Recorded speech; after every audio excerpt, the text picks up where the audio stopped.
तुमने बहुत सारे लोगों से सुना होगा कि बी मोर मैस्कुलिन, मर्द बनो, मैस्कुलिनिटी तुम्हारा सबसे खतरनाक हथियार है, लेकिन कोई तुम्हें नहीं बताता है कि मैस्कुलिन बनना कैसे। अगर मैं अपनी लाइफ स्टोरी थोड़ी पुट आउट करूं तुम्हारे सामने, मेरे अंदर बहुत सारी फेमिनिन ट्रेट थी, क्योंकि मैंने अपना बहुत ज़्यादा टाइम अपने घर की मतलब फीमेल्स के साथ बताया था। टेक्निकली जो सभी मेजॉरिटी में अपनी फीमेल्स के साथ ही इंडिया में टाइम बताते हैं अपने घर की, क्योंकि जो मेल्स होते हैं वो टेक्निकली बाहर जाते हैं कमाने वमाने के लिए, जॉब वॉब के लिए। तो हमारा जो मैक्सिमम टाइम होता है वो हमारी घर की महिलाओं के साथ ही बीतता है, और उस वजह से हम लोग फेमिनिन ट्रेट सीख लेते हैं। अब देखो, इस फेमिनिन ट्रेट को होना बुरी बात नहीं है, फेमिनिन ट्रेट की भी अपनी जगह है जीवन में, लेकिन वो तुम्हारे लिए नहीं है, क्योंकि तुम एक मर्द हो तो तुम्हारे पास होनी चाहिए मैस्कुलिनिटी और मैस्कुलिन ट्रेट। अगर मैं अपनी बात करूं तो मैंने अपना पूरा जीवन शुरू का फेमिनिन ट्रेट्स को ही बिल्डअप करते हुए बिताया था। अब उनमें कुछ मैस्कुलिन ट्रेट भी थी, ऐसा नहीं है सिर्फ फेमिनिन ट्रेट थी, तो फिर मैं भी फेम बॉय होता। लेकिन जो फेमिनिन ट्रेट उस टाइम से मेरी आज मतलब अभी तक हैं, वो ट्रेट इतनी हार्ड है, इतनी मेरे स्टिक टू कोर हो गई हैं कि अब उन्हें निकालना बहुत मुश्किल है। इवन तो मैं तुम्हें एडवाइस देता हूँ, इवन तो मैं खुद रिसर्च करता हूँ कैसे निकालें, तब भी बहुत इनग्रेन्ड हो गई है, क्या कहते हैं ना, जिसकी मान लो एक उसमें मिक्सड हो गई हैं बिल्कुल। तो अगर तुम चाहते हो कि तुम्हारे अंदर ऐसी ट्रेड्स ना रहें, या फिर तुम ऐसे अपने अंदर इंग्रेन मैस्कुलिन ट्रेड करना चाहते हो इंस्टेड ऑफ फेमिनिन ट्रेड, तो ये वीडियो तुम्हारे मतलब ये वीडियो का पूरी गाइड है, एकदम पेड कोर्स जैसे होता है ना, पूरी गाइड है ना, ये तुम्हारी लाइफ चेंज कर देगी उसमें। मुझे याद है मैंने सबसे पहला अपना डिसीजन घर वालों से लड़ के लिया था मेरे 10th क्लास में, जब मुझे बॉक्सिंग ज्वाइन करनी थी। और अगर मैं वो डिसीजन नहीं लेता तो लिटरली आज मैं रिग्रेट कर रहा होता बहुत सारी चीज़ें। क्या मैंने बहुत सारे डिसीजन लिए थे घर वालों से लड़ झगड़ के, जो भी करके, और बहुत सारे उन सारे डिसीजन को पता है कहते हैं कि घर वालों से लड़ के नहीं लेने चाहिए, लेकिन मैं उन सारे डिसीजन पे अभी भी अपने आप को बढ़िया समझता हूँ कि मैंने वो बहुत डिसीजन लिए। अब उनमें से कुछ मेरे लिए नेगेटिव भी थे, लेकिन एक चीज़ जो बहुत इंपॉर्टेंट थी, मैंने उनसे बहुत कुछ सीखा। मेरे हर डिसीजन जो मैंने खुद लिया है ना, मैंने कभी भी उसे वो नहीं करा, क्या कहते हैं उसे, रिग्रेट नहीं करा है ना। लेकिन जो डिसीजन मेरे पर थोपे गए, अब देखो मैं नहीं कह रहा वो सब बुरे थे, उनमें से काफ़ी मतलब बहुत सारे सही भी थे, लेकिन फिर भी जो खराब थे मैंने उन्हें रिग्रेट किया है।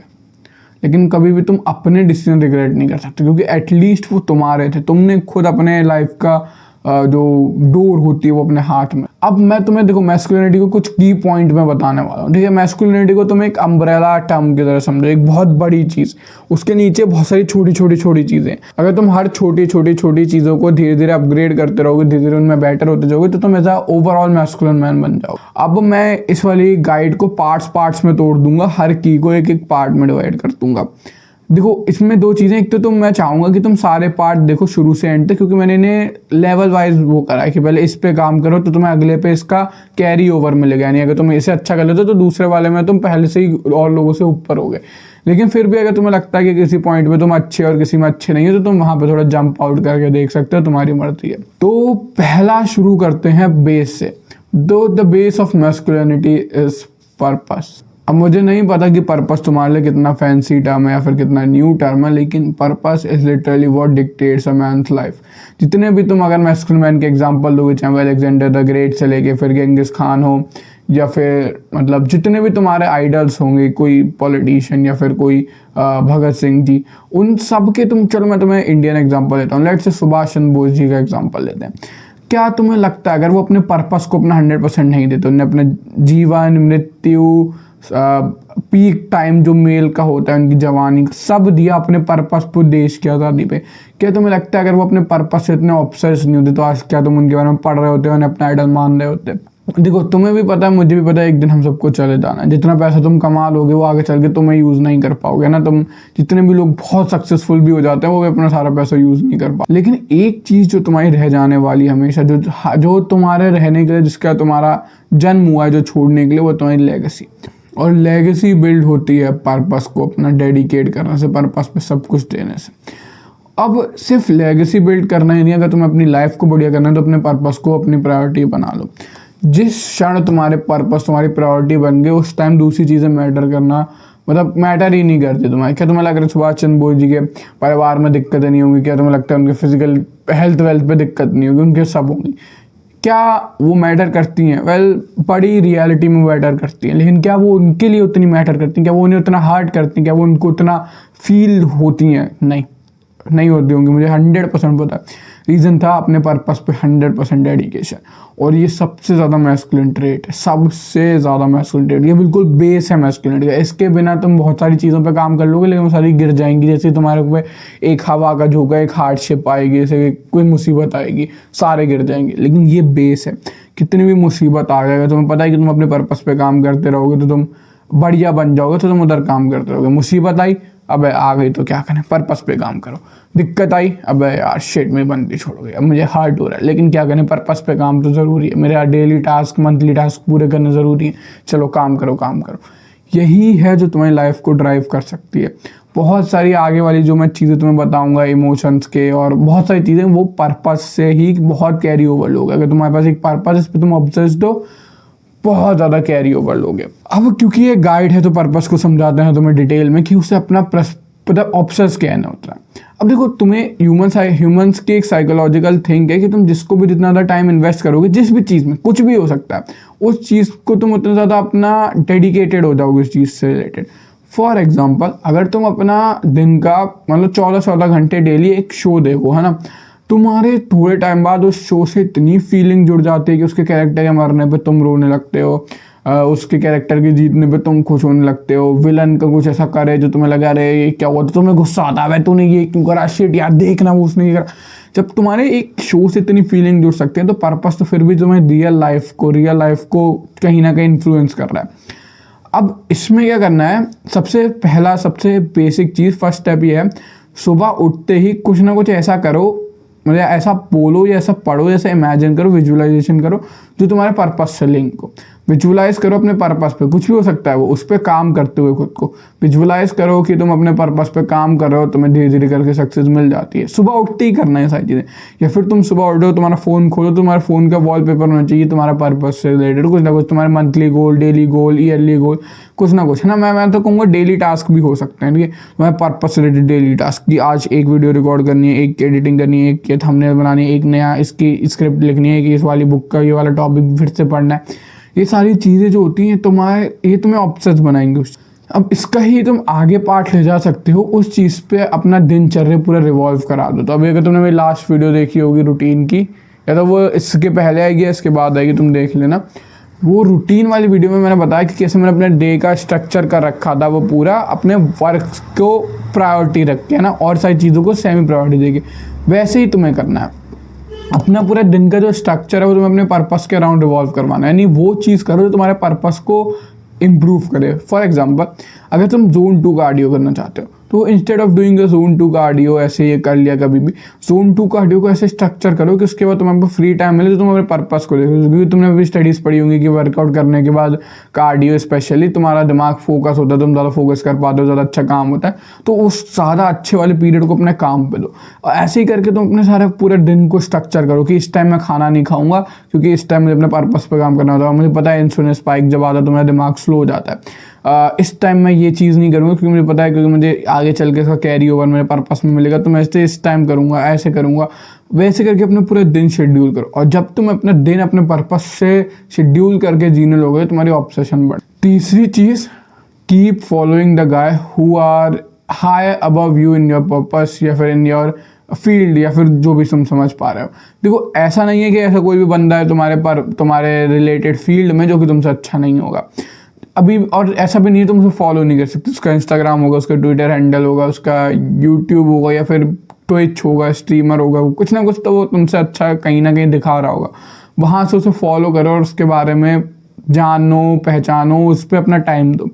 क्योंकि अगर तुम अपने से अच्छों के बारे में देखते हो, उनके जीवन, सिर्फ कुछ नहीं, अगर तुम उनका जीवन देखते हो, सिर्फ दिनचर्या देखते हो, तो भी वो तुम्हारे लाइफ को, तुम्हारे मेंटालिटी को इन्फ्लुएंस करते हैं। क्योंकि वो एक इन्वेस्टमेंट की तरह हो गया उस बंदे पे, प्लस तुम वो बंदा जो चीज़ कर रहा है जो कि तुम्हारी भी फील्ड है, समझ रहे हो मेरी बात। उससे तो तुम्हारे को कुछ ना कुछ सीखने को मिलेगा, दूसरी चीज़ तुम उस फील्ड में और ऑब्सेस हो जाओगे देख के। और अगर तुम सक्सेसफुल लोगों को देखते हो ना, तुम्हारे दिमाग में एक बैक हैंड कहीं ना कहीं आ जाता है कि मैं ये करूँगा तो मैं भी इतना सक्सेसफुल हो जाऊँगा। अब हो ना हो वो कभी और डिस्कस करेंगे, लेकिन ये बैक ऑफ द माइंड आ जाता है। और तुम समझ रहे हो बैक ऑफ द माइंड मतलब सबकॉन्शियस, और हमारा सबकॉन्शियस मेरे हिसाब से ब्रेन का सबसे पावरफुल पार्ट है। और अगर सबसे पावरफुल पार्ट तुम्हारा साथ देने लगा तो तुम समझ लो तुम कितने पावरफुल हो सकते हो। दूसरा पॉइंट ये है अबंडेंस मेंटालिटी। अबंडेंस मेंटालिटी आ जाती है, तुम वहाँ पे किंग बन जाते हो, वहाँ पे जीत जाते हो, वहाँ पे एकदम से ज़्यादा डोमिनेट कर जाते हो।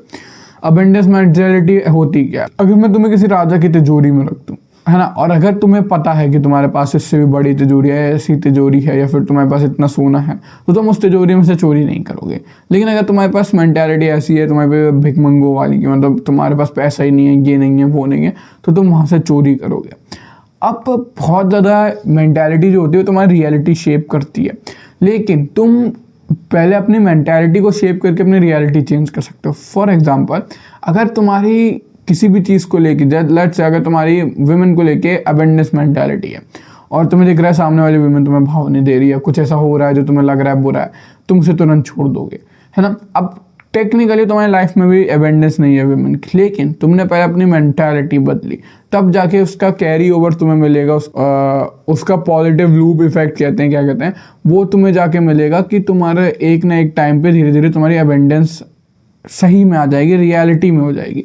वैसे ही मनी को लेके होता है ना, मैंने कहीं पे सुना था कि जो बंदे मनी को लेके अबंडेंस माइंडसेट में होते हैं, यानी जो मनी के बारे में केयर नहीं करते, जो मनी कहीं भी इन्वेस्ट करने से डरते नहीं है, जो अपने मनी को से बचा बचा के रखने की कोशिश नहीं करते, वो और मनी कमा।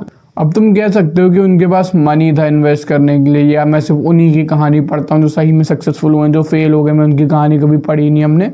तुम्हारी बात में तर्क है, लेकिन अगर तुम्हें सक्सेसफुल होने के कहीं ना कहीं कुछ भी चांसेस हैं, तो at least take the chance, at least do what you can do to be successful. समझ रहे हो मेरी बात? तो जो अबंडेंस मेंटालिटी है वो मैस्कुलिनिटी का एक वो पिलर है जो तुम्हें हर जगह हेल्प करने वाला है। आई डोंट केयर कि तुम एक बिजनेसमैन हो, आई डोंट केयर तुम एक सेल्स पर्सन हो, आई डोंट केयर तुम कुछ भी हो। अगर मैं इसका एक सेल्स से मुझे एक बहुत अच्छा एग्जाम्पल आया, तुमने कभी कभी देखा होगा, तुम कहीं पे जाते हो, है ना, और कहीं पे तुम अपनी माता पिताजी के साथ जाना, कहीं पे नोटिस करना, कई बार क्या होगा, तुम्हारा कोई सेल्स पर्सन होगा, कहेगा आप ये खरीद लो, आप कहोगे कि प्राइस अच्छा नहीं है, या ये चीज़ में कहीं और अच्छा मिल रहा है। और कई बार ना सेल्समैन थोड़ा सा रिजेंटमेंट दिखाते हैं, थोड़ा नेगेटिव इमोशन तो दिखाते हैं, उनमें थोड़ा सा वो इमोशन दिखाते हैं कि अच्छा आपको लेना है तो लो, वरना फिर और ग्राहक बहुत सारे हैं हमारे पास, ठीक है ठीक है। मतलब वो सब मुँह से भी नहीं कहते, तो भी सिर्फ अपने बॉडी लैंग्वेज से, अपने वर्ड से शो करने की कोशिश करते हैं कि उनके पास और अबंडेंस में ग्राहक हैं, उन्हें आपकी एक सेल्स की ज़रूरत नहीं है।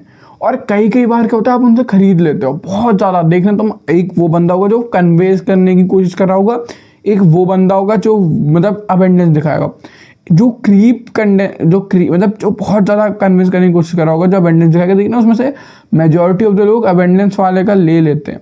रीज़न यही होता है कि अगर वो दिखा रहा है कि ठीक है कोई दिक्कत नहीं है, तुम कोई स्पेशल, तुम्हारे पास मतलब वो नहीं है, और भी लोग हैं, तो आपके दिमाग में एक चीज़ आती है कि अगर और भी लोग वो चीज़ ले रहे हैं, मैंने शायद बताई थी, तो ऑफकोर्स वो चीज़ अच्छी ही होगी, है ना। आपने सुना होगा या फिर आपके दिमाग में भी ये चीज़ आई होगी। वैसे ही अबंडेंस मेंटालिटी काम करती है। अबंडेंस मेंटालिटी तुम्हें बहुत जगह हेल्प करने वाली है। जैसे कि अगर एग्जांपल दो, तो अगर मान लो तुम्हारे फ्रेंड्स हैं, फ्रेंड्स में एक ऐसी चीज़ हुई कि तुम्हारा पैसा तुम्हारे दोस्त के पास, तुम्हारे दोस्त का जो पैसा है वो तुम्हारे पास है, जो भी है तुम समझ लो, उनमें अगर तुम दोनों की अबंडेंस मेंटालिटी है कि तुम्हें लगता है कि भाई पैसे का क्या है, आज ये 1 लाख रुपए 10 लाख रुपए क्या है, ये कल को हम करोड़ों साथ में कमाएंगे। अगर तुम्हारे पास ये अबंडेंस मेंटालिटी है तो तुम वो 10 लाख में घपला नहीं करोगे, तुम्हारी दोस्ती चलती रहेगी। लेकिन अगर जिसके पास 1 करोड़ भी घर पे है और उसके वो घपला मेंटालिटी आ गई, अबंडेंस मेंटालिटी नहीं, उसकी चिंदी चोर मेंटालिटी है, तो वो 10 लाख भी स्कैम कर लेगा और फिर तुम्हारी दोस्ती खराब होगी। एक तो दूसरी चीज़ हो सकता है तुम साथ में सही में करोड़ों बनाते आगे चल के, और वो कभी नहीं हो पाएगा। तो तुम भाई एक बार अबंडेंस मेंटालिटी को एक बार अपने जीवन में इंट्रोड्यूस करा के देखो, देखना कैसे तुम्हारा जीवन का एकदम से 180 डिग्री टर्न आता। थर्ड पॉइंट ऑफ मैस्कुलिनिटी है aim to be best at something और ट्राइंग। मुझे एक बहुत अच्छी कहानी याद आती है सर अलेक्जेंडर द ग्रेट की। अब मुझे नहीं पता ये कहानी सही है या गलत, लेकिन मैंने कहानी सुनी थी कि अलेक्जेंडर द ग्रेट जब दुनिया जीतने आते हैं, और वो जब दुनिया जीतते हिमालय पे आ जाते हैं, है ना। तो जब वो हिमालय पे आ जाते हैं तो वो हिमालय को देखते हैं और वो बोलते हैं कि अरे ये क्या हुआ, दुनिया तो यहाँ पे ख़त्म हो गई है। और फिर वो एकदम, क्योंकि लोग क्या होते हैं, हैप्पी होते हैं, क्योंकि उनका गोल क्या था, दुनिया जीतना जहाँ तक लैंड जाता है। अब उन्हें लगा कि दुनिया तो यहाँ पे ख़त्म हो गई, उन्हें बहुत बड़ा पहाड़ देगा, कोई पीछे लैंड की कोई संभावना थी नहीं, तो उन्होंने सोचा दुनिया वहाँ पे ख़त्म हो गई है। अब जब उन्हें लगा कि दुनिया वहाँ पे ख़त्म हो गई, तो वो उदास होके बैठ के रोने लगे। समझ रहे हो तो मेरी बात? मतलब वो उस चीज़ में अब इतने बेस्ट हो गए थे, इतने बढ़िया हो गए थे कि उनके पास और कोई बंदा बचा ही नहीं था चैलेंज के लिए। अब मुझे नहीं लगता है कहानी सही है, क्योंकि अगर हम उस टाइम के थोड़े स्टैट्स और थोड़ी हिस्ट्री उठा के देखें तो उनके जस्ट अगर वो हिमालय से थोड़ा सा 45 डिग्री नीचे देखते तो वहाँ पे बिहार में पटना नहीं थी उस टाइम, पाटलिपुत्र था, है ना। मतलब बिहार में उधर मगध, है ना, मगध में एक बहुत तगड़ा सा बंदा बैठा हुआ था उनके इंतजार में, जिसकी बहुत शक्तिशाली सेना थी, जो उन्हें टक्कर तो देता और शायद हरा भी देता, क्या पता। लेकिन तुम वो बात, चलो हिस्ट्री को बाद में रखते हैं, लेकिन तुम ये समझो कि तुम उन्हें इसलिए जानते हो क्योंकि वो उस चीज़ में बेस्ट थे। अब तुम्हें, अगर तुम्हारे दिमाग में कोई ऐसी चीज़ नहीं है जिसमें तुम्हें बेस्ट होना है, तो फिर मुझे नहीं पता तुम अपना जीवन कैसे टेस्टोस्टेरोन के साथ जी रहे हो। क्योंकि देखो, तुमने अपना जीवन जितना भी जिया होगा, तुमने जो सी भी फील्ड, जो सी भी करियर, जो सी भी स्किल चूज़ करनी होगी, तुम्हें या तो तुम्हारी मेंटालिटी कभी ना कभी तो तुम्हारे दिमाग में ये आया ही होगा कि मुझे इसमें बेस्ट बनना है, या मैं इसमें बेस्ट बनूंगा, या मैं इसमें बेस्ट बन सकता हूँ। अगर तुम्हारे दिमाग में नहीं आया तो तुम्हारी बहुत फेमिनिन ब्रेन वॉशिंग हुई है, बहुत ज़्यादा फेमिनिन ब्रेन वॉशिंग हुई है। मतलब अब हुई है तो हुई है, अब क्या कर सकते हैं, चेंज कर सकते हैं, ठीक है। तो तुम्हें क्या करना है, तुम्हें पता है तुम एक चीज़ में जिसमें तुम्हें बेस्ट बनना है, वो कोई भी चीज़ हो सकती है, तुमने दिल से पूछा तुम्हें मिल जाएगी। उस चीज़ में बेस्ट बनने के लिए 100% अपना ट्राई करना है, या फिर ट्राई करते हुए मर जाना है। क्योंकि देखो, हमारे शायद अभी 7.8 बिलियन की आबादी है ना। इस आबादी में एक ही बेस्ट होगा बंदा, पूरे इतने प्रोबेबिलिटी कितनी हुई, 0.00000000000, तुम समझ गए मेरी बात, कितने जीरो हो गए पता नहीं, इतने 0.31 कुछ ऐसे करके कुछ ना कुछ प्रोबेबिलिटी बैठेगी, है ना। तो इतनी कम प्रोबेबिलिटी में एक बंदा है तुम्हारा, मतलब इतनी बड़ी आबादी में एक बंदा है जो बेस्ट है। तो ह्यूमनली, या फिर जो भी तुम्हारे तुम मैट्रिक्स लाओ उसके अकॉर्डिंग तुम नहीं बन सकते, मुझे पता है, ठीक है, तुम्हें भी पता है, हम सबको पता है। लेकिन एटलीस्ट डाई ट्राई, जब तुम 60-70 साल की उम्र में मरो तो एटलीस्ट जब भी मरो तो ये तो मरो कि तुमने आज तक ट्राई करते रहे बेस्ट बनेंगे। ठीक है, नहीं बन पाया बेस्ट, ठीक है, बहुत बड़ी दुनिया थी, कोई तुमसे अच्छा था ही, लेकिन एटलीस्ट तुम उस तक ट्राई करते रहे अपने मरते दम तक। इवन तुम अपने डेड बेड पे, जैसे मान लो तुम अपने डेड बेड पे तुम वीडियो बना रहे हो, तुम इन्फ्लुएंस कर रहे हो बंदों को, तुम समझ रहे हो कितने मतलब वियर्ड सी चीज़ होगी कि तुम मरने वाले सोच रहे हो अब यार शिट मेरे से ऊपर सिर्फ 3 बंदे रहेगा शिट, लेकिन मैं फिर भी बेस्ट नहीं बन पाया। लेकिन एटलीस्ट मैंने उतना करा जितने करने के लिए मैं सही में लायक था, जितना मेरा सही में पोटेंशियल था, मैं उससे भी ऊपर गया। एटलीस्ट मैंने इतना करा, चलो may be better luck next time, है ना। ये एक तो चीज़, एक तो तुम्हें बहुत अट्रैक्टिव बनाएगी। जैसे ही तुम किसी भी चीज़ में बेस्ट होगी, और जैसे तुमने बोला कि तुम इसमें कहाँ तक जाना चाहते हो, पूछा मान लो लेट से किसी ने पूछा तुमसे, मान लो कि लेट से तुम्हारा कोई स्पोर्ट्स है, बॉक्सिंग है ना, तो किसी ने पूछा तुम कैसे बॉक्सर बनना चाहते हो। अगर तुमने बोला कि मैं ओलंपिक मेडलिस्ट बनना चाहता हूँ, या फिर अगर तुम आप प्रो बॉक्सिंग में जाना तो तुम वर्ल्ड चैंपियन बनना चाहते हो मिडल वेट कैटेगरी में, मान लो तुम मिडल वेट के हो ना, तुम वर्ल्ड चैंपियन बनना चाहते हो, तो कुछ लोग तो तुम पे हंसेंगे, है ना, मेजॉरिटी तुम पे हंसेगी, वो मेजॉरिटी गधी है, ठीक है, वो कुछ नहीं कर पाएगी, मैं तो मुंह पे कह देता हूँ, है ना। लेकिन जो माइनॉरिटी तुमसे इम्प्रेस होगी, जो माइनॉरिटी सही में तुम्हारी आंखों में वो ज्वाला देखेगी, कितना वियर्ड शब्द हो गया, मतलब आग देखेगी, वो विल देखेगी कि सही में वहाँ जाने की, वो सही में तुमसे पोलराइज हो जाएगी, वो सही में तुम्हारे रियल बंदे, जो दिल के बंदे हो तुम्हें बन जाएगी। एक तो देखो बहुत अट्रैक्टिव ट्रेट होती है ये चीज़, ऊपर से फिर यही तुम्हारे मैस्कुलिनिटी को एक नई शेप देगी, एक नई बिल्कुल लेवल देगी। तुम समझो मेरी बात। अभी तुमने खंबे की बात करी गई थी ना, मैस्कुलिनिटी, अबेंडेंस मेंटालिटी, ये एकदम नया फ्लोर हो गया तुम्हारी मैस्कुलिनिटी को लेके। किसी चीज़ में बेस्ट बनने का ट्राई करना है, या फिर करते हुए मर जाना है, सीधा सिंपल एक मेंटालिटी दिमाग में रखनी है, कोई दूसरी चीज़ नहीं, कोई मैट्रिक्स नहीं लानी कि मैं नहीं बन पाऊंगा यार, ये तो रियलिटी नहीं है। मुझे नहीं पता रियलिटी है या नहीं, तुम्हें भी नहीं पता अभी। एटलीस्ट ट्राई करो, तुम्हें 100% से ट्राई करो, 100% यानी सही वाला 100% से ट्राई करो उस चीज़ में बेस्ट ऑफ द बेस्ट बनने का। अब आ गए हैं हम, क्योंकि हमने एक फ्लोर बना दिया, फ्लोर की थोड़ी सी बाहर की इनर आउटर डेकोरेशन पे आ जाते हैं। सबसे अट्रैक्टिव पार्ट जो मेल की लाइफ में होता है, विमेन। अगर तुम एक मैस्कुलिन मेल हो और तुम्हारी फेमिनिन विमेन नहीं है, तुम बहुत ज़्यादा मिस आउट कर रहे हो अपनी मैस्कुलिनिटी से। 2 ही चीज़ जो तुम्हारी लाइफ को अच्छा बनाएंगे, पहला चीज़ है सेलिबसी, खुद सेलिब्रेट होना। सेलिब्रेट यानी विमेन से, मतलब विमेन मतलब तुम्हारी माता बहनें भी आती है उसमें, लेकिन विमेन मतलब तुम समझ रहे हो ना, तुम मेरी बात समझ रहे हो, ठीक है, फालतू का मुझसे ज्ञान मत लो, मेरा वर्ड मत पकड़ लेने चाहिए। अब अबे तूने ये लिखा, ये देखिए तेरी दादी भी तो विमेन है, अब चल बे, है ना। विमेन है ना, उससे दूर रहना, सबसे पहले खुद सेलिब्रेट रहना है ना, विमेन से दूरी एक थोड़े टाइम के लिए बना के रखना, या एक फेमिनिन विमेन देना जो सही में तुम्हारे पर्पस के साथ तुम्हें अलाइन होते हुए देखे और खुद भी अलाइन हो, साथ में तुम्हें भी हेल्प। अब हेल्प मतलब तुम वो वाली हेल्प नहीं मांग सकते, ठीक है, कि तुम्हारी विमेन तुम्हारी बिजनेस डील में आके हेल्प करे आके, ये बहुत अनरियलिस्टिक हो गया, पता नहीं कौन सी मूवी में होता है। लेकिन एटलीस्ट वो तुम्हारे उसमें बाधा ना बने, एटलीस्ट इतना तो हो कि वो जब वो देखे तुम्हारा मैस्कुलिन पर्पस है तो तुम्हें सपोर्ट करने के कितने भी अपने उसके होश से हो सके सपोर्ट करने का वो करे, इंस्टेड ऑफ बनने का तुम तो 8 घंटे तक काम करते रहते हो, मेरे पास तो टाइम ही नहीं है तुम्हें देने का, तो तुम समझ रहे हो मेरी बात है ना सिंचन। इस वजह से अब मैं तुम्हें एक बहुत ज़्यादा पोलराइजिंग बात करने वाला हूँ, तुम लोग मुझे हेट करोगे इस बात के बाद, लेकिन ठीक है झेल लेंगे। इसलिए पहले के टाइम पे जो किंग्स होते थे वो बहुत ज़्यादा विमेन रखते थे, रीज़न था एक तो उनके बहुत ज़्यादा बच्चे, उन्हें बहुत ज़्यादा बच्चे चाहिए होते थे, वो बेस्ट अपने एम्पायर के लिए जो प्रिंस होता है उसे सेलेक्ट कर सके। दूसरी इनमें से चीज़ ये भी थी कि जब तुम्हारे पास बहुत सारे विमेन होते तो सही में अबेंडेंस मेंटालिटी होती है।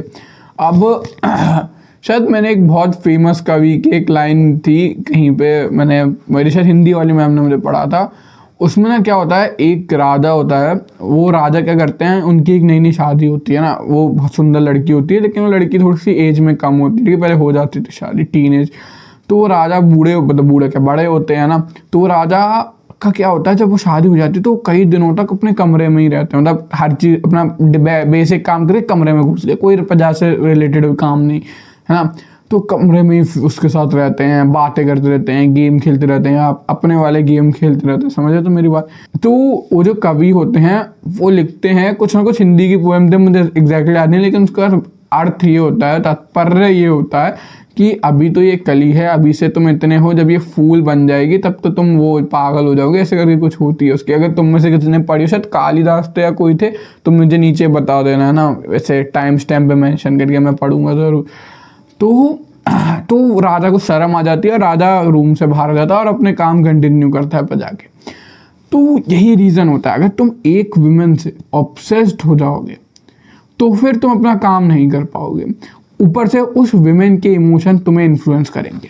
और मुझे नहीं पता तुमने फेमिनिन एनर्जी के बाद कितना पढ़ा, लेकिन फेमिनिन एनर्जी बहुत क्योटिक होती है, विमेन बहुत ज़्यादा इमोशन अपने पीरियड ऑफ डे में एक्सपीरियंस करते हो, अगर तुम हर इमोशन वो तुम पे देती रहेंगी और तुम उनसे सही में इन्फ्लुएंस हो जाओगे, कुछ नहीं हो सकता फिर तुम्हारा, ठीक है। तुमने देखा होगा विमेन बात करते हैं कि अरे एकदम से वो हैप्पी होती है, एकदम से एंग्री, एकदम से जॉय, एकदम से सैड, एकदम से एंशियस, एकदम से जेलस, एकदम से, लेकिन मैन का ऐसा नहीं होता है। हम एक इमोशन के साथ उठे, फिर हमारा इमोशन सेम चल रहा है, हम आज उठे तो एंग्री कल की बात पे, अब हम एंगर में अपने काम कर रहे हैं पूरा, मतलब जो भी अपना है गुस्से में ही है पूरा, मतलब दिमाग से हम एक्शन तो वही ले रहे हैं जो हमें करना चाहिए, लेकिन दिमाग वैसे ही एक इमोशन को ज़्यादा वो नहीं करने चाहिए, बाहर कोई इमोशन दिख नहीं रहा है, ऐसा लग रहा है बंदा तो भाई नॉर्मल है, लेकिन अंदर चल रहे हैं, बाहर कुछ नहीं आने दे रहे हैं, फ्लक्चुएशन इतनी नहीं होती इमोशन की, मैं ये कहने की कोशिश कर रहा हूँ।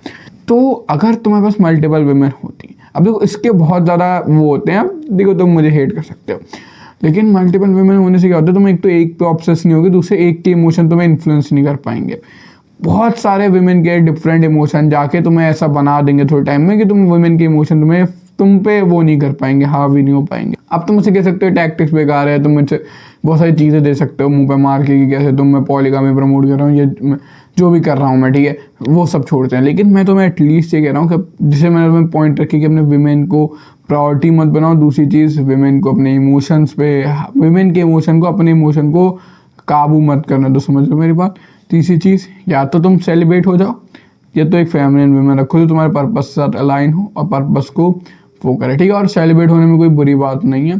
तो अगर तुम्हें लग रहा है कि तुम किसी के टाइम वेस्ट करोगे, अपना भी टाइम वेस्ट करोगे, किसी के जीवन के साथ खिलोगे, अपने भी जीवन को बेकार करोगे, इंस्टेड ऑफ दिस थोड़े टाइम के लिए डेटिंग लाइफ कट ऑफ कर दो, बहुत आसान सिंपल। चौथा, अब देखो हम घर में कलरिंग कर लिया, अब इंटीरियर पे आते हैं। अब तुम एक अच्छा इंटीरियर कैसे बनाओगे, तुम उसे बेटर बनाओ और उसे बेटर ही रहने दो।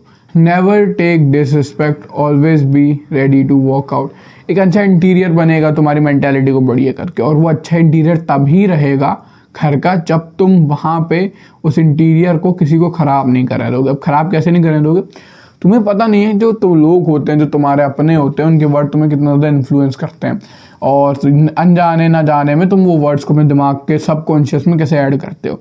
इसलिए हमेशा याद रखो कि जब भी कोई तुम्हें डिसरिस्पेक्ट कर रहा हो, वहाँ से वॉकआउट करने को रेडी रहो। वो रिलेशनशिप या फिर वो जो भी है तुम्हारा, वो उससे छोड़ने के लिए हमेशा तत्पर तैयार। अब देखो, there is a difference between disrespect करना और अब तुम्हारी गलतियाँ बताना।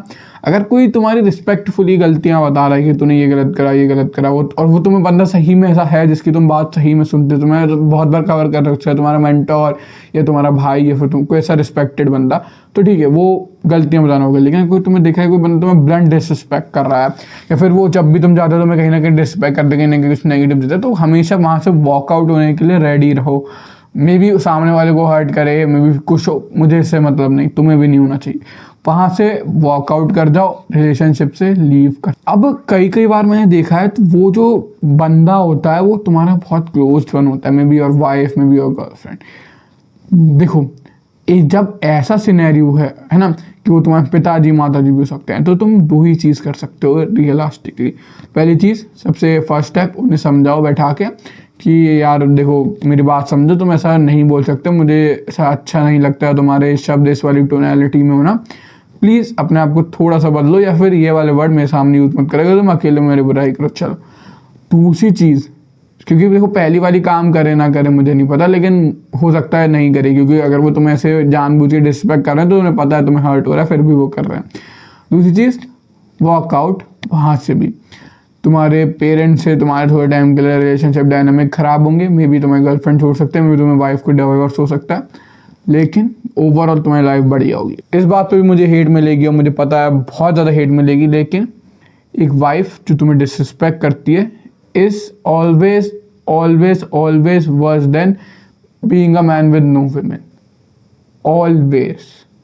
क्योंकि एज अ मैन तुम्हारी जो रिस्पेक्ट होती है वो बहुत बड़ा वो होती है। अगर तुम खुद अपनी रिस्पेक्ट कर रहे हो तो तुम गैर गुजरे इंसान हो, लेकिन अगर कोई विमेन जो तुम्हारी सबसे, तो तुम्हारा खुद का ही पार्ट है, समझो, तो तुम्हारा ही पार्ट है वो तुम्हारी विमेन, वो अगर तुम्हें डिसरिस्पेक्ट करती है सबके सामने, ठीक है, अकेले में ठीक है तुम कुछ भी कर सकते हो, क्या फ़र्क पड़ रहा है, लेकिन वो सबके सामने तुम्हें डिसरिस्पेक्ट कर रही है, तुम देख रहे हो जानबूझ के तुम्हारे डिसरिस्पेक्ट करने के चीज़ें ढूंढ रही है, वहाँ से तुम्हें वॉकआउट करना बेस्ट ऑप्शन रहेगा, तुम्हें लाइफ सेविंग ऑप्शन रहेगा। चाहे फिर वो कोई भी हो, चाहे कितनी भी क्लोज हो, चाहे कितनी भी टर्न आउट पता नहीं, मेरे दिमाग में एक बहुत अच्छा एग्जाम्पल आया, दे दूँ क्या पता नहीं। एक पियर्स मॉर्गन करके बंदा है, तुमने शायद सुना होगा, एक बार गूगल पे यूट्यूब पे सर्च मारना, मैं फ़ोटो नहीं लगाता हूँ क्योंकि कुछ गलत ना हो आगे चल के, लेकिन तुम समझ जाओ, उसकी जो वाइफ है वो खुलेआम उसे डिसरिस्पेक्ट करती है, उसको अनोइंग कहती है सोशल मीडिया पे, और वो रिलेशनशिप में होने के बाद भी फ़ोटोज़ डालती है दूसरे मैन की उसके घर में, उन्हीं के घर में होते हुए। जब बंदा बाहर है दूसरे शहर दूसरे देश में, तो उनके घर पे कोई बंदा जैक्ड बंदा है उसके पीछे से, तो तुम थोड़ा सा इसके बारे में देखना तुम्हें मिल जाएगा। That's what open disrespect on high level look like. ये तो बहुत हाई लेवल हो गया, ठीक है, मतलब इस लेवल पे तो आके भी अगर तुम हो तो फिर मैं तुम्हें एक शब्द कहना चाहूँगा, लेकिन मैं कहूँगा नहीं क्योंकि मेरी वीडियो पे कुछ दिक्कत आ जाएगी, लेकिन वही शब्द हो, तुम समझ जाओ, सबसे गंदा वाला। लेकिन डिसरिस्पेक्ट, लेकिन यहाँ से बहुत नीचे से शुरू होती है। पब्लिक प्लेसेस पे तुम्हारी बातों को काट के तुम्हें फालतू बोलना, पब्लिक प्लेसेस पे तुम्हारी जो दोनों की पर्सनल चीज़ें उन पर अटैक करना, या फिर उन चीज़ों को सबके सामने डिस्कस करना जो कि नहीं होनी चाहिए। अगर तुम्हारे विमेन भी ये सब कर रही है, प्लीज़ वॉकआउट, प्लीज़, मतलब छोड़ दो वहाँ से, कोई भी रिलेशनशिप हो वहाँ से छोड़ दो। बहुत हार्ड होता है, मुझे पता है बहुत हार्ड है, लेकिन अगर मान लो कुछ ऐसे रिलेशनशिप जो तुम्हें निभाने, जैसे कि तुम्हारे पेरेंट्स का या फिर तुम्हारा पेरेंट्स का, सिस्टर का, ये सारे होते हैं जो फिर मतलब तुम्हारा भगवान की दी हुई, या फिर जैसे भी तुम मानते हो नेचर की, या मतलब अल्लाह की, या फिर जीसस की, जिसकी भी मानते हो तुम, उसकी दी हुई रिस्पॉन्सिबिलिटी है तुम्हें निभानी पड़ेगी, है ना।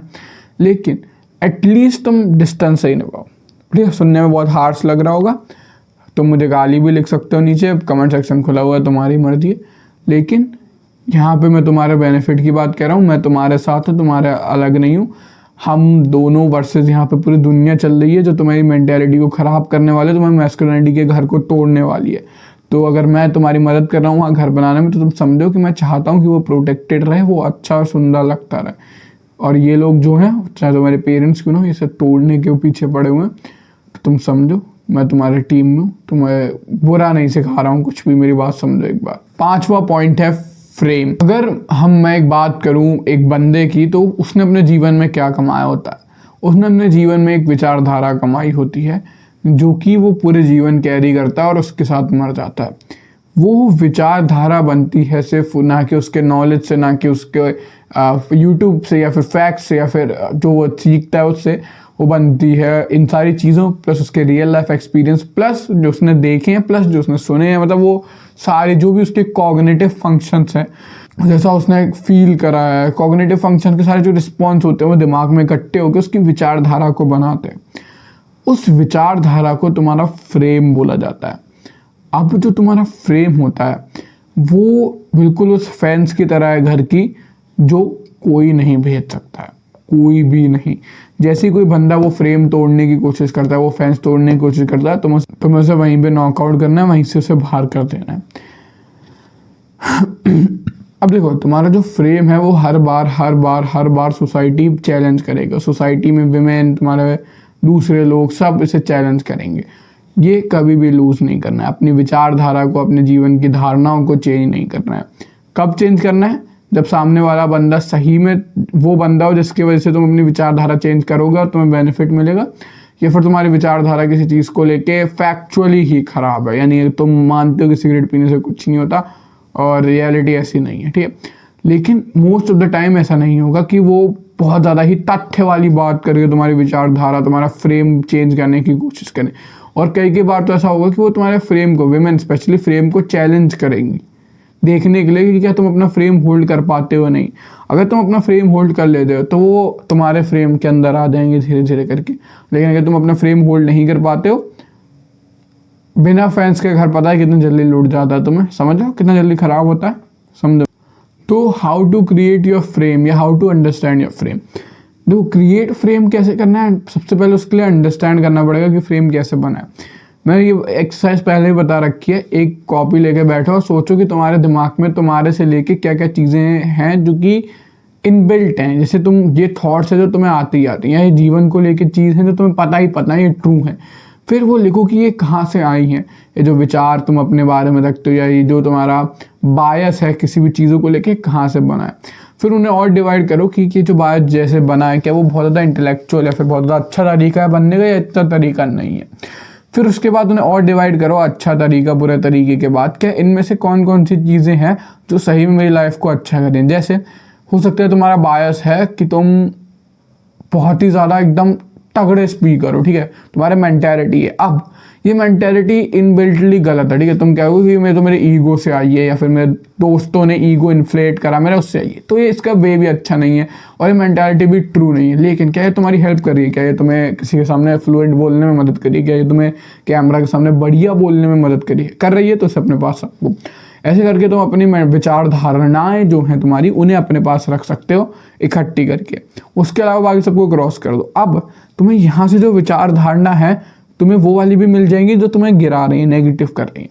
उन विचार धारणा को चेंज करने पे बैठो, उनकी जगह वहाँ पे पॉजिटिव विचार धारणा लगाओ, ठीक है। मतलब कैक्टस के पौधे उखाड़ो और वहाँ अच्छे पौधे लगाओ, सुंदर सुंदर पौधे। अब तुम्हें इस फ्रेम को अडेप्ट करना शुरू करना है by having thoughts of different people combined to you. वो डिफरेंट पीपल होंगे तुम्हारे मेंटर्स, या फिर वो बंदे जिन्हें वो चीज़ का रख के तुमसे बड़ी तरीके, या वो बंदे जिन्हें थोड़ा सा एक्सपीरियंस तुमसे मिलते जुलते, जैसे कि तुम्हारे ब्रदर। अब इन लोगों के थॉट्स को धीरे धीरे कंबाइन करके तुम एक अपना असली फ्रेम डेवलप कर लोगे। अब जब तुम्हारा एक बढ़िया फ्रेम, स्ट्रॉन्ग फ्रेम बन जाता है, तो तुम्हें वहाँ पे चेंज नहीं होने देना, उस फ्रेम को एकदम स्ट्रॉन्ग करके रखना है, ठीक है। जो चीज़ तुम्हारे फ्रेम को चेंज कर सकती है वो है सिर्फ तुम और सिर्फ तुम। कोई सोशल मीडिया, कोई भी बंदा, मैं इंक्लूडेड, कोई भी न्यूज़, कोई भी फीमेल या कोई भी मेल तुम्हारे फ्रेम को चेंज नहीं कर सकता है। ये दिमाग में डाल लो और इस पे अमल करो। लेट्स से तुम्हें कोई मेरी बात बहुत अच्छी लगती है, मेरी कोई बात तुम्हें लगती है कि यार ये तो मेरे अभी के माइंडसेट को चैलेंज कर रही है, लेकिन मेरे फ्यूचर में काम आएगी। तुम्हारा खुद का डिसीजन होना चाहिए। इवन तो देखो ये मेरे बहुत फ़ायदेमंद, क्योंकि अगर तुम मेरी बातें से तोते की तरह मान लो सारी, लेकिन मैं तुम्हें अपना थोड़ा फ़ायदा कम करके बता रहा हूँ। मेरी भी बात को पहले सुनो, अप्लाई करो, दिमाग में सोचो कि अच्छी होगी या बुरी, फिर ही उसे अपने फ्रेम में डालो। मेरी कहीं सुनी सारी बातों पे भरोसा मत करो। मैं तुमसे खुद कह रहा हूँ, इवन दो मेरा धंधा भरोसे पे चलता है। अगर तुम इस पर भरोसा कर रहे हो कि तुम्हारी बात तुम पे इम्प्रूव करेंगी, तभी तुम मेरी बात सुनोगे। इवन दो फिर भी मैं तुम्हें सच बता रहा हूँ, क्योंकि पता नहीं बहुत गंदी आदत है मुझे अपने वर्ड को सही रखने की, चाहे फिर मेरा नुकसान क्यों ना हो जाए। छठा पॉइंट है ब्रदरहुड। तुम्हारे जो इतना बढ़िया घर बनाया है, इस घर में अकेले तुम बढ़िया तो नहीं लगोगे ना। ब्रदरहुड मतलब होता है, देखो ब्रदरहुड को ना बहुत ज़्यादा बंदे कंफ्यूज करते हैं बहुत ज़्यादा अलग अलग चीज़ों से। ये जो तुम्हारे साथ लड़ेंगे वो ब्रदर, या तुम्हारे साथ चाय चुट्टा पीते हैं वो ब्रदर। ब्रदरहुड सिर्फ उन बंदों से रखना जो सही में तुम्हारे से अलाइंड हो, कोई तीसरा नहीं, कोई चौथा नहीं, सिर्फ वो बंदे जो तुमसे अलाइंड हो, जिनका पर्पस तुम्हारा पर्पस सेम। ऑफ कोर्स तुम्हारी फील्ड अलग हो सकती है, लेकिन अगर उस बंदे का भी पर्पस अपनी फील्ड में बेस्ट बनना, अगर वो बंदा भी अपने लाइफ को best of the best peak human experience देना चाहता है, चाहे फिर वो फिजिकली अच्छा हो गया हो, चाहे फिर वो मेंटली बढ़िया हो गया हो, चाहे फिर वो डाइट अच्छी करे अपनी, फिर वो अपने पर्पस पे ध्यान दे, तो ऐसे ही बंदों को अपने ब्रदरहुड में ध्यान देना। अब जल्दी से शॉर्ट में तो समझा देता हूँ, there is difference between brotherhood and connection. तुम दो लोगों से तुम्हारा कनेक्शन हो सकता है, लेकिन फिर वो कनेक्शन होता है लेन देन का। टेक्निकली तुम उसे फ़ोन करते हो जब तुम्हें उसके स्पेसिफिक चीज़ में कोई ज़रूरत होती है। जैसे कि फॉर एग्जांपल मेरा कोई फ्रेंड है जो कि मान लो इलेक्ट्रीशियन है, तो जब मेरी कोई बिजली का काम होगा तो मैं उससे एडवाइस ले सकता हूँ, उसे बुला सकता हूँ। प्लस मान लो मेरा काम है प्लम्बिंग का, तो जब उसके पास कोई दिक्कत होगी तो वो मुझे बुला सकता है, मेरे से एडवाइस ले सकता है। ये हो गया कनेक्शन। लेकिन ब्रदर मतलब उसके सुख दुख, हार जीत, मौत, दूसरा जन्म, जो भी होगा सब में मैं उसके साथ हूँ। ये ब्रदरहुड है। ब्रदरहुड में कभी भी गलत बंदे पे भरोसा मत करना, क्योंकि जो तुम्हारे करीब होते हैं वही तुम्हें सिर्फ चाकू भोंक सकते हैं, दूर से कोई भी चाकू तुम्हारा नहीं लगता है। लेकिन फिर भी जिन पे भरोसा करो उनको अपना, जब जिनको भरोसा किया, जिनको ज़बान दिए, ज़बान से कभी भी पीछे मत मुकरना। ये मैस्कुलिनिटी की तुम्हें ब्रदरहुड की एक ही एडवाइस मैं दूंगा। हर किसी पे भरोसा मत करो, हर किसी को ब्रदर मत बनाओ, जिसे बनाओ उसके बाद उसे पीछे मत मुकरो। चाहे फिर तुम्हें एक के मतलब कुछ भी करना पड़ जाए, चाहे फिर तो फिर कुछ भी मतलब कुछ भी हो गया ना, बिल्कुल कुछ भी हो जाए उसके साथ रहना। अब कुछ मतलब अब मैंने एक बंदे का उसमें ऐसे वो देखा था कि अरे यार मेरे भाई ने तो ये कर दिया, एक गलत काम था, बहुत ज़्यादा गलत काम, अब मुझे उसमें साथ देना पड़ेगा। देख भाई, अगर तेरे ब्रदर ने वो गलत काम करा, यानी जिसकी जो तुझसे अलाइंड है, जिसका पर्पस तुम्हारा पर्पस अलाइंड है, तुमने ये गलत काम करा, मतलब तू भी इस गलत काम में कहीं ना कहीं उसका साथ है, तू भी ये गलत काम करता है, और फिर तो तुम दोनों ही गलत हुए ना। ब्रदर वो बनाओ जो सिर्फ वो काम करें तो तुम भी करते हो। गलत सही तो चलो वो परिभाषा किसी और की बंधी हुई है, पर्पस वो होना चाहिए जो तुम दोनों का अलाइन हो। समझो मेरी बात। एक सही दिल का सही बंदे पे भरोसा करना, उसे अपना ब्रदर बनाना। अब ब्रदर एक से ज़्यादा हो सकते हैं, लेकिन मैं मानता नहीं हूँ कि तुम 20-30 ब्रदरहुड वाले ब्रो बंदे हो सकते हो। ऑफकोर्स तुम्हारे बहुत सारे फ्रेंड्स हो सकते हैं जो तुम्हारे फ्रेंड्स ही फ्रेंड्स हैं। कनेक्शंस हो सकते हैं बहुत सारे कि तुम्हारे मान लो जब तुम फ्यूचर में सक्सेसफुल जाते हो तो तुम्हारे को कोई मान लो पुलिस से रिलेटेड चीज़ें तुमने फ़ोन करा, जब तुम्हारे फाइनेंशियल रिलेटेड चीज़ें तो इधर फ़ोन करा, कोई टैक्स रिलेटेड चीज़ें तो तुम्हारे सी दोस्त को कनेक्शन में फ़ोन करा तुमने। कनेक्शन बहुत सारे हो सकते हैं, फ्रेंड्स भी ठीक ठाक हो सकते हैं, लेकिन ब्रदर कम होंगे, भरोसेमंद होंगे। समझ रहे हो मेरी बात। आखिरी चीज़ है एक्सपीरियंस, एक्सपीरियंस, एक्सपीरियंस। कितनी भी नॉलेज, कितनी भी फैक्ट्स, कितने भी टेक्स्ट, कितने भी वॉइसेस तुम्हें नहीं बदल सकते जितना तुम्हें एक्सपीरियंस बदल सकते हैं। किसी भी नए एक्सपीरियंस से पीछे मत भागो, हर जगह नया एक्सपीरियंस है, फेस करने की, नया एक्सपीरियंस झेलने की 100% कोशिश करो। वो एक्सपीरियंस झेलने की कोशिश करो जो तुम्हारा दिमाग कह रहा है कि यार मेरे से नहीं होगा, यार मैं तो कर ही नहीं पाऊंगा, यार ये नहीं करना चाहिए। एक मेंटालिटी बना लो कि एक बार करके देखते हैं कि फट जाएगी, देखते हैं ना कितनी फट जाएगी, चलो कर ही लेते हैं। जब तुम ये मेंटालिटी बना लोगे तो मैस्कुलिनिटी के आगे चले जाओगे। वो काम करने से कभी मत डरो जो दिमाग डरा रहा है। अब ऑफ कोर्स तुम बिना पैराशूट के बंजी जंप, बिना पैराशूट में बंजी जंपिंग होती है, पैराशूट के वो पैरा जंपिंग कहते हैं, क्या कहते हैं, वो करने की कोशिश मत करना, ठीक है। लेकिन लॉजिक के वाले, जैसे कि अगर मान लो तुम्हारा स्टेज फियर है तो कभी भी दिमाग कह रहा है फट जाएगी, नहीं हो पाएगा, चलो देख लेते हैं कितनी फटेगी, क्या गलती तो बोल दूँ, बेइज्जती तो होगी, चाहो देख लेते हैं। मैं अपने जीवन में इतने, मैं कम से कम डबल डिजिट में हो गया होगा कि मैंने स्टेज स्पीकिंग करी है, और मैं तुम्हें बता सकता हूँ मुझे कितनी बार गलत करी है। अभी मुझे लेटेस्ट एक इंसिडेंट याद आ रहा है 11th क्लास का। 11th क्लास में भी मैं कम से कम डबल डिजिट मतलब 50+ बार माइक पे मैं बोल चुका हूँ, फिर भी मैंने गलती कर दी थी। और फिर भी बंदों ने मुझे मतलब वो पिटी वाला वो कहा था कि अरे तूने अच्छा बोला, तो ऐसा बुरा मत मान। इवन तो मुझे पता था, उन्हें लगा वो पिटी वाला, उन्हें अच्छा बोला, मेरे सीनियर अच्छे थे, क्या उन्हें पिटी वाला बोला कि अरे कोई बात नहीं तूने अच्छा बोला, लेकिन फिर भी एटलीस्ट मैं बोला, एटलीस्ट मेरी गलती हुई, ठीक है, हो जाती, सबसे होती है। लेकिन मैंने कुछ ना कुछ तो करा, मैंने फटी मेरी, मैंने देखा फाड़ के कितना होता है, एक्सपीरियंस झेला। एक्सपीरियंस झेलने से कभी पीछे मत हटो। हर एक्सपीरियंस जो तुम्हें एक में लाइन सुनी थी, जो भी चीज़ मुझे घायल कर रही है लेकिन मुझे मार नहीं रही है, वो मुझे अगले टाइम के लिए और स्ट्रांग बना रही है। लाइफ को अपने वेट लिफ्टिंग सेशन की तरह जियो कि ये जो वेट का जो हार्ड सेट है तुम्हारा, ये तो थोड़ा टाइम के लिए पेन दे रहा है, कल के लिए तुम्हारा मोमेंटरी गेन, कल के लिए तुम्हारा गेन होगा। जब भी तुम ये काम दोबारा करोगे तो वो और आसान हो जाएगा। जैसे तुम एक रैप बढ़ाते हो, वेट बढ़ाते हो, वैसे ही ये काम आसान हो जाएगा। वैसे ही एक्सपीरियंस जीना शुरू करो। लाइफ जितनी अच्छे से जी पाओ उतनी ज़्यादा जियो। घर के अंदर बैठ के कुएं का मेढक मत बनो, बाहर जाके थोड़ा सा झील देखो, थोड़ा समुद्र देखो। समझो मेरी बात। अब बहुत बड़ी गाइड मैंने तुम्हारे कई आधे घंटे प्लस चली गई होगी, पता नहीं, मुझे टाइम नहीं पता मुझे, लेकिन जितनी भी हुई मैं तुम्हें फुल गाइड दे दी है। तुम जैसे चाहो वैसे इसका एंजॉय कर सकते हो, वैसे इससे नॉलेज जो होती है अपने अंदर एब्जॉर्ब कर सकते हो। मिलते हैं तुमसे अगली वीडियो में, तब तक के लिए बाय। तुम्हें पता है मेरा पर्पस है मैस्कुलिनिटी को नया पर्सपेक्टिव देना, मैन को लाइफ नए पर्सपेक्टिव से दिखाना, तुम्हें वो वाला सेल्फ इंप्रूवमेंट देना जो अभी तक उन्हें नहीं मिला है। तो अगर तुम मेरे इस पर्पस में जुड़ना चाहते हो तो चैनल सब्सक्राइब कर दो, जिससे कि तुम और ऐसे ही सुंदर सी प्यारी सी गाइड्स का मजा ले सको। अब देखो मैं क्या सोच रहा हूँ, मंडे गाइड्स डाल दिया करूँगा, हर मंडे एक गाइड। मंडे डालूँ, सैटरडे डालूँ, संडे डालूँ, तो संडे लेट हो जाएगा। मैं सोच रहा हूँ ये वाली गाइड संडे को डाल देता हूँ, और इसके बाद से फिर सारी सैटरडे डालूंगा। समझो, ये वाली तो मैं संडे को शायद 7:30 बजे में अपलोड कर दूंगा। इसके बाद की सारी गाइड सैटरडे मैं डाल दिया करूँगा, फुल गाइड। तो ये ऐसे लॉन्ग रहेंगी, टाइम स्टैम्प के साथ रहेंगी।